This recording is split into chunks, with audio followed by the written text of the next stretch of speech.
This is part 3 of Can You Make a Quilt Without Specialist Equipment? So I ended part 2 with saying about sewing it together in a line. So if you pin your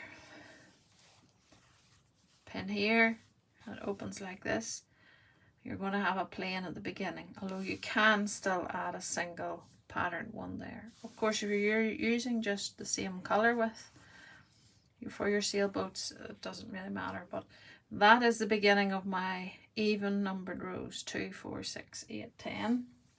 This is the beginning of my odd number rows. So when they come together, they're going to be like that. Okay, but you can easily fix it anyway, and if you stick to one color, I suppose it'd be a lot easier.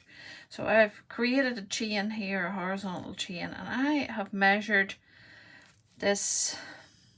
Just going to make sure it's not quite 3.5, but I just decided I'd call it 3.5.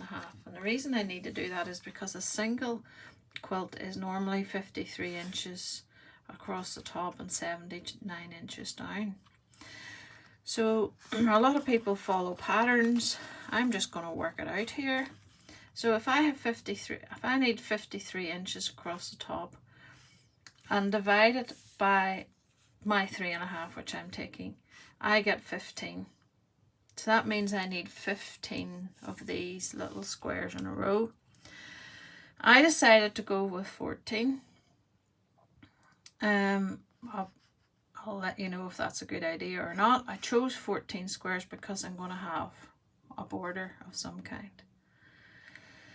So the next step will be, I have decided that because it takes a lot of time to do these little things, and if you're a beginner quilter like some of my, well, like myself and some of my students would be, you know, there's the pressure of matching everything up. Will everything match up?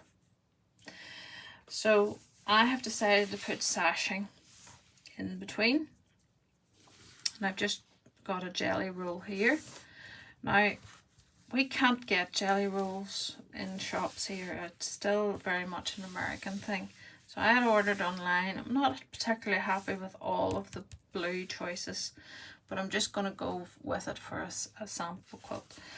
So I've pressed open the seams. I'm going to sew it like that so that I can actually see this little point here. This is the point I'm aiming to sew on.